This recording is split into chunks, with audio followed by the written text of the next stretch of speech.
Hello my darlings, welcome to a brand new video. This is going to be 10 healthy habits for 2024.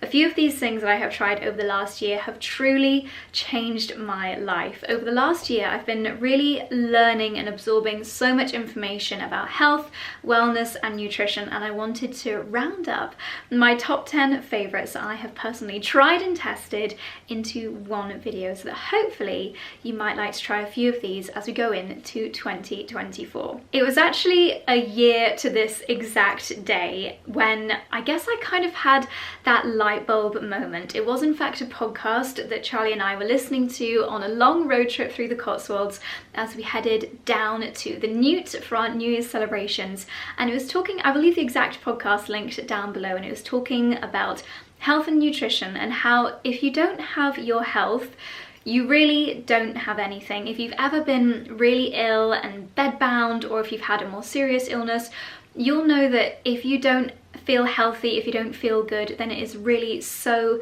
limiting. So for me over the last year, I would say that looking after myself, my health, has been my #1 priority. And now, once you have that light bulb moment, there's really no going back. Every spare minute, I'm listening to health, wellness, and nutrition podcasts. The kind of books that I've been reading have changed. When I'm watching a YouTube video in the background, I always am wanting to be learning more and more about these topics because of the huge impact that they have on our lives. And I've tried so many things this year, from wild swimming, cold plunging, adding adaptogenic mushrooms into my morning coffee. I've tried barefoot shoes, grounding, so many things. So I wanted to round up what I have found to be the 10 most impactful things in today's video. Before I get started, it would of course mean the world to me if you hit the subscribe button if you are new to the channel. The videos that I mostly share on this channel are actually vlogs. We normally do 3-hour-long vlogs a week. Yes, 3.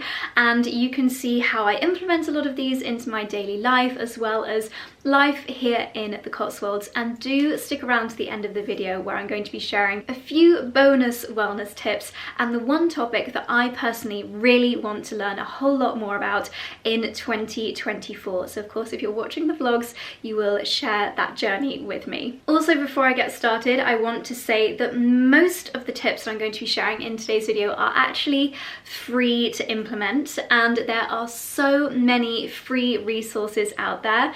As I mentioned, I love to learn more about these topics in podcasts, in YouTube videos, and they're totally free to access. So actually a little bonus tip would be to really consume as much about these topics as you possibly can and make the most out of the free resources that are available. I'll be mentioning a few of my favorites within the video, and I will leave them linked down below in the description box, as well as links to any books or any other products that I do mention in the video. They'll all be in the description box, which you can access below the video. Okay, let's get started with my first healthy habit for 2024, and it's as simple as water. And I know that it seems like quite a boring one, and how often do you say to yourself, I really need to drink more water? But actually the thing that I find most impactful is water first thing in the morning. When we have been sleeping, we've often gone 10 or maybe even 12 hours without having any water, and when we wake up we are really dehydrated. So a little motto that I like to live by is hydrate before you caffeinate. I love coffee as much as the next person, and it really is something I actually start dreaming about my morning coffee the night before. That is how excited I am for my morning coffee the next morning. But I like to give myself as long as possible, usually around an hour after waking up, to really just hydrate myself with tap water, mineral water first. Hydrate before you caffeinate, get your body hydrated. A little side tip here, and I will leave Dr. Andrew Huberman's coffee podcast linked down below. It's a long one. It's one for a really long car journey, for example, but I found the podcast really interesting as a coffee lover. Something that he really recommends is waiting as long as you possibly can in the morning before you have that first bit of caffeine. And the reason is to let your body wake up naturally. When we see the sun, when we see outside light, nature, that allows our bodies to wake up naturally, as opposed to waking ourselves up artificially with a cup of coffee. Why would you want to do that, you might be thinking?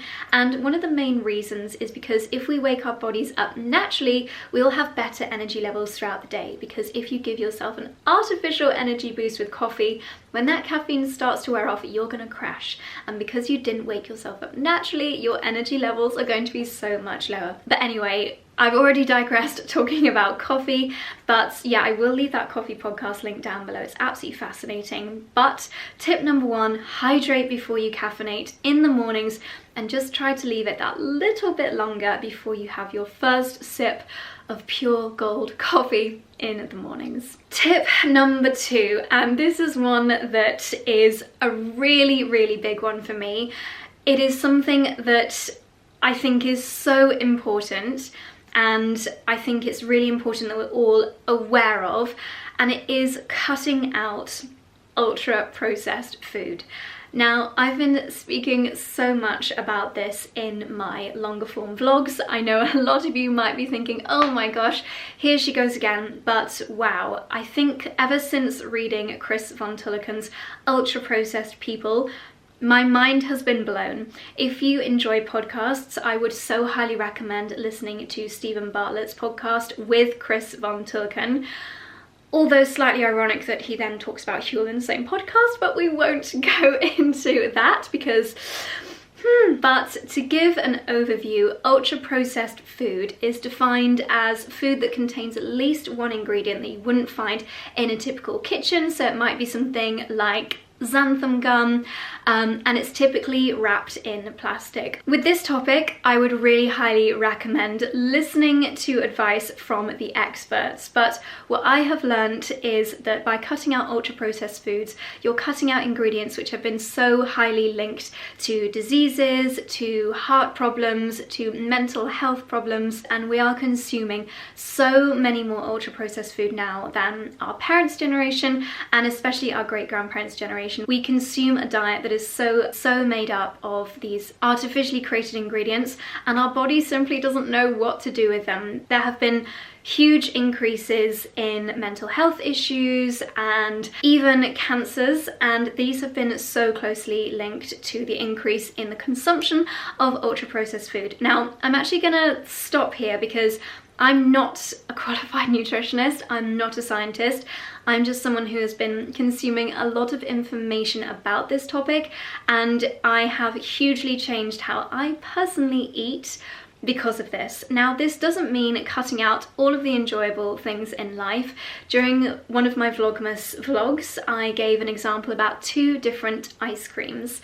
One of the ice creams had maybe 30 different ingredients within it, including so many ultra-processed ingredients that you simply don't have in a typical kitchen. And then another ice cream brand, I will shout them out again because I think they're great, Haagen-Dazs, they only had 4 ingredients within the ice cream, all 4 of which I recognise and I have in my fridge at this exact moment in time. So just by being aware of what an ultra-processed food is and being aware of the ingredients of the food that you consume, you're able to make better choices. Both of these 2 brands were very similar in price, but wildly different in the ingredients. So just by being aware, you're able to make better choices. My third healthy habit for 2024 is to spend more time outside. Again, it sounds like an obvious one, but it's something that we really do need to prioritize. We spend so often indoors, on our screens, looking at computers, watching the TV, and we've really lost that connection with nature. Getting time outside has been so closely linked to reductions in stress levels. There's a scientific term about even the shapes that nature creates, whether it's a flower or a tree, and how seeing those shapes in our eyes has been linked to reductions in stress levels.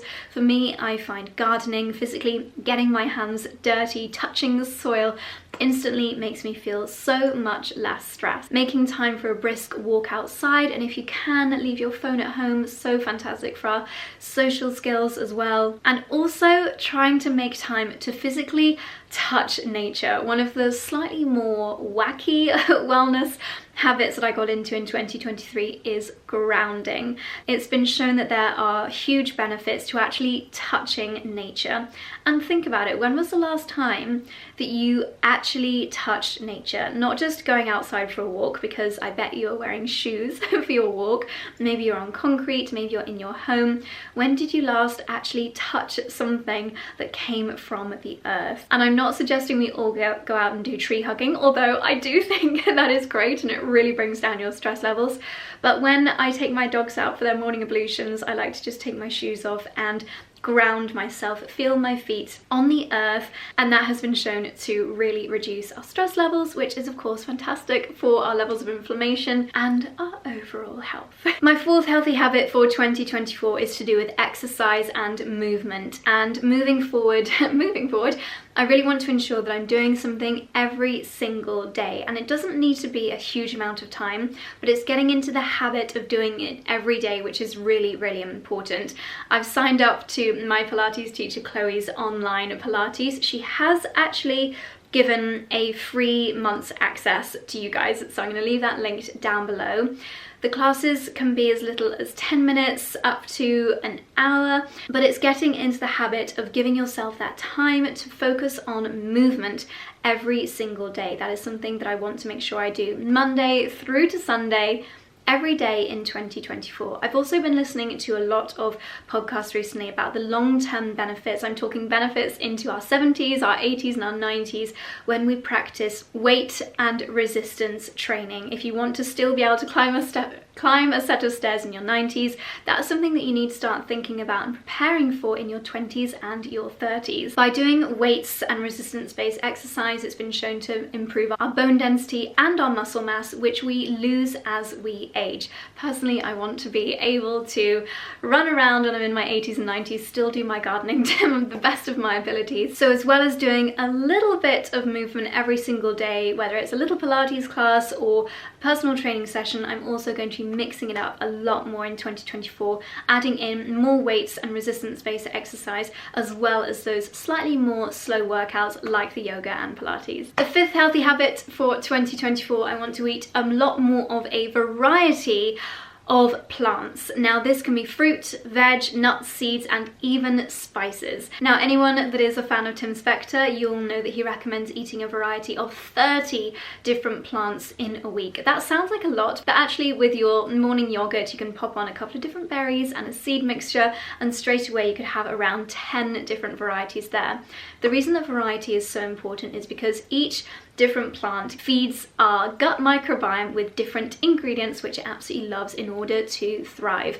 Looking after our gut is so important, because essentially our gut controls our energy levels, our brain health, our immunity, the way that we do or don't get diseases. It is so important to look after your gut, and when you do, you feel the impacts straight away with the way that you feel, the way that you look, and it's going to have so many long-term benefits as well. It's also really important to get as much colour variety into your plants that you're eating as well, because then you're going to be boosting the amount of polyphenols that you get into your diet. Polyphenols is what they're calling antioxidants these days, which again, fantastic for our immunity and our overall health. Sixth healthy habit for 2024 that I'm going to be really aware of is monitoring my blood sugar levels. Now, if you've heard of the Glucose Goddess, she's got a fantastic book as well as a really interesting Instagram account which shares so many tips and also information on why it is so important to look after our blood sugar levels. Essentially, our blood sugar can spike and it can dip. A peak in blood sugar, especially continual peaks, has been linked to inflammation and a lot of those long-term diseases as well, including type 2 diabetes. And then when we crash, when the levels go low, that's when we often feel moody, tired, and really tempted to reach for unhealthy foods. So in an ideal world, we really want to soften those peaks and dips in our blood sugar level. And I'm going to really recommend you check out Jessie's Instagram account for so many tips and hacks, as she calls them, for managing your blood sugar levels. But a few things that I like to do. Number one, especially as someone who loves pasta, I literally eat macaroni cheese at least once a week. I'm already thinking about it for my dinner today, is to make sure that you move your body after a meal, especially if it is a carby meal, because the muscles in our body actually use the sugar and the glucose from the meal. It stops us from getting such a huge spike and therefore a huge dip afterwards. Jessie also always recommends eating something green before your meal because eating veggies first really helps to flatten out those blood sugar levels. And she also makes it clear that having a savoury breakfast is really, really important. You don't want to start your day with a massive blood sugar spike, which unfortunately, because I love them, a fruit smoothie does give you a blood sugar spike, especially because we're consuming it so quickly. We're consuming so much sugar. I know it's good sugar from, and I say that because essentially no sugar is really good, but in my head I was like, it's fruit, it's fine. But actually what happens with a fruit smoothie is we consume so much sugar, so much energy from the fruit so quickly that it sends our blood sugar flying sky high at the beginning of the day, and that sets you off on a little bit of a glucose spike roller coaster. So by eating a savoury breakfast, it gets you off on a really nice non-blood sugar spiking start to the day. So I love to do a savoury frittata, like a little bit of feta, eggs, spinach, whatever's in the kitchen garden. I'll stick that into an omelette or a frittata to start the day, and that also helps my energy levels stay really good throughout the day. But I definitely recommend Jessie's book and her Instagram account as well for so much information. She also did a really good podcast with Stephen Bartlett as well, so I'll leave that link down below too. And going back to my previous point about eating plant variety, once again, Stephen Bartlett did a really interesting podcast with Tim Spector. I think the reason I'm recommending so many of Stephen Bartlett's podcasts is because he makes it very relatable and easy to understand. That's like level one. And then if you want to know a little bit more, as I mentioned, I'm obsessed with consuming information about health, nutrition, wellness. I also love Dr. Rong Chatterjee. His podcast is fantastic. He goes into so much detail into so many of these topics, and I just love to absorb all the information that he shares. And then also, if you want to learn even more with a little bit more of a scientific based backing, then I so highly recommend the Zoey Science and Nutrition podcast as well. Some of them are 15 minutes, sometimes they are an hour, but the topics are so interesting and just so worth knowing. I think that there's absolutely no harm in knowing all of this information about things that are going to give us a healthier life, because then you can make the choice. Yes, I will still go and have oat milk latte in the morning. I understand why it might not be good for my body, but I'm able to make a decision. It's not something that I'm consuming completely blindly, thinking that it's okay. And like the ice cream example, just having that knowledge enables you to make better decisions. Okay, on to number 7, and this is actually the latest in my new, I don't want to say obsessions, interests, and it is bone broth. So bone broth is rich in so many ingredients which are fantastic again for our gut. It's fantastic for digestion, great for the brain, and great for overall health. Now, I started off by making my own bone broth. It's something that you can do again for free using your leftovers, especially if you've had a chicken or some roast beef or something like that for a Sunday roast. All you need to do is add the bones, the carcass, into water, bring it up to boil, and then let it simmer, ideally 8 to 12, even up to 24 hours to really release all the goodness from the bones. It's also super high in collagen, which is fantastic for your bones, for your joints, and for skin, hair, and nails. So it really is a free beautifying drink, or something that you can add to soups or other recipes. I even add chicken bone broth into my mac and cheese recipe now. I understand that making bone broth is something that a lot of people might not want to do or might not have time to do, so I've also been purchasing little kind of pouches of it from a company called Frisia, which advertised to me on Instagram stories, and I find it so delicious.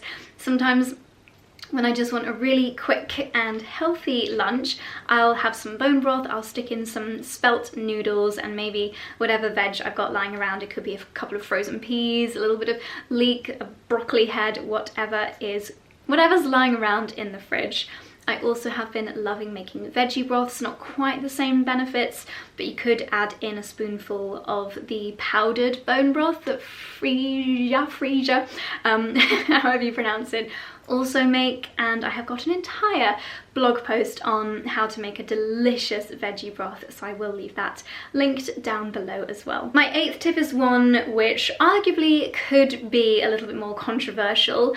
I don't know why it would be, but I feel like you have to be so careful when you talk about any kind of diet online. So especially from someone like me who is not a qualified dietitian or nutritionist, but something that I have found works really well for me and a lot of my friends and family is time restricted eating or intermittent fasting.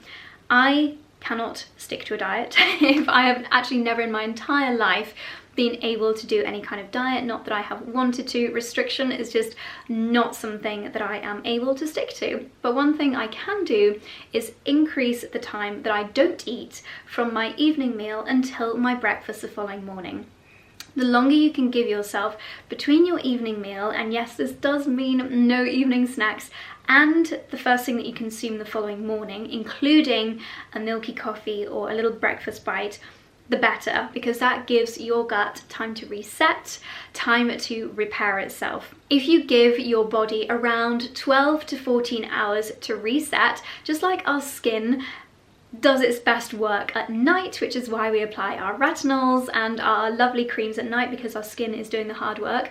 Our gut is the same. It really needs that time to rest and deep clean so that it can do its job better. This will really help with your digestion. The food that you then do consume is you're able to get more goodness and nutrition out of that food. And again, it's fantastic for those little gut microbes, which, as we know, are basically essential for so many things: our energy levels, our immunity, and our ability to not get disease later in life. So what I like to do to put this into practice is cook my evening meal a little bit earlier. Normally we try to be finished by 7, and then I won't have an evening snack, which is very, very hard, but I try not to have any snacks in the evening, and then prolong my breakfast or my milky coffee until as long as I can the following morning, hopefully around 10 or 11 a.m, which means that I am fasting for around 12 to 13 to 14 hours each day, which is great for enabling my body and my gut to reset. As soon as you put milk into your coffee, that is breaking the fast, but you can of course have water, green tea, or a black coffee. Number 9, a healthy habit for 2024, something that I'm already really good at, is going to bed early and waking up early. Something else that's really important is to get your circadian rhythm in check, which means essentially going to bed and waking up at the same time every single day, including weekends. I'm normally fast asleep by 10 p.m. and I try to wake up by 6:30 every single day. Yes, even on Sundays. This is really fantastic for your overall energy levels and helps to improve the quality of your sleep. We are all hearing so much about how important sleep health is for our mood, for our overall health. There are so many benefits, and by going to bed early and waking up early, I really feel like I get more out of the day. Nothing useful ever happens after 10 p.m, does it really? So you might as well be asleep. And I always feel like I've got a real head start on the day. If I'm up by 6, get my workout done, I feel so much more alert, so much more energetic, and so much more productive. A few things that can really help include having a nice evening routine.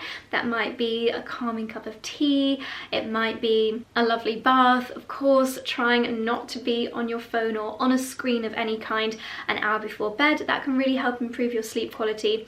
And in the morning, I don't like to wake up really harshly and joltily with a loud, annoying alarm clock. Instead, what Charlie and I have done, in all the lamps in our bedroom, we've actually got Philips Hue light bulbs, and they gradually start to brighten at 6 a.m. and by 6:30 they are fully bright, essentially mimicking daylight. And what that does is it gives our bodies a half-hour window to wake up within our lightest sleep cycle. So instead of being woken up abruptly at the time that your alarm says. You can wake up gently, which again gives you such better energy levels and puts you in a much better mood, quite honestly, for the rest of your day. Now, my 10th tip and 10th healthy habit for 2024 is to never stop learning about health, nutrition and wellness. As I mentioned, I've really become so fascinated by this topic over the last year, consuming so many podcasts, the amount of books and YouTube videos I've forwarded to friends, because I really truly think they make such a huge impact. Every time, in fact, even right now on my phone, if I go to YouTube, let's see, literally watching a Dr. Rong Chatterjee episode right now, just by continually consuming this information and always learning, it really helps you to stick to these habits. It reminds you why they're so important. As I mentioned, a lot of my favorite podcasts, which you can listen to for free, I'll leave in the description box down below. Make yourself obsessed with health. Going back to what I said at the beginning, if we don't have our health, then we really don't have anything. I think it's so important to continue learning and arm ourselves with information. Unfortunately, the world around us is not designed in our favour. Food companies know that they can earn hugely higher profits by giving us ingredients which are not good for us, but making ultra-processed foods cheaper. So arming yourself with knowledge to make healthier decisions, I think, is so important. Something I should also say is just be aware of where you're getting your information from. Everyone that I have mentioned in this YouTube video is either a doctor, a scientist, a medical professional, and so I'm ensuring that I get my information from absolute experts. Do not take your advice from people like me, random people on the internet giving you health advice,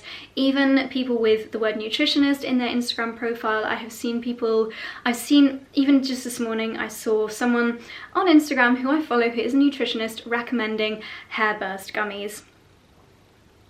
And the first ingredient within hair burst gummies is literally sugar, and that was a bit of advice coming from a nutritionist. So be really careful what information you consume online.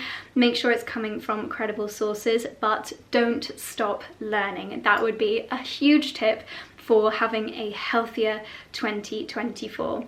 So my darlings, those are my 10 healthy habits that I would so highly recommend for the upcoming year. Now, I did mention there is one particular topic that I want to start learning a lot more about, and that is the topic of breath work. Breathing is something that we all do all the time, and I've heard a lot of people talking about the benefits of learning how to do it properly and benefits that it can have on our long-term health. So I have got a book, I think it's literally called Breath, which I'm going to be reading next week. So yeah, that's a topic that I'm really fascinated by, and I can't wait to learn more about in 2024. I would love to know if you put any of these wellness tips into practice already. Have you tried any recently that have really made a big impact on your life? Please let me know down below. And if you've got any favorite resources, favorite books, favorite podcasts, favorite people to watch on YouTube that share a lot of this kind of information, I would love to hear about them. So please let me know in the comments section down below. And as I mentioned, if you would like to see how I'm putting a lot of these into practice in my everyday life, then do tune in to my vlogs. There are usually 3 vlogs every single week. January's a little bit different because we're actually going on honeymoon in a few days, so I'm going to be doing 1 or 2 less videos each week while we are away. But my darlings, that is all from me. Thank you so much for spending some time and learning about healthy habits with me today, and wishing you a very happy new year and a happy and healthy 2024. See you in the next one. Bye.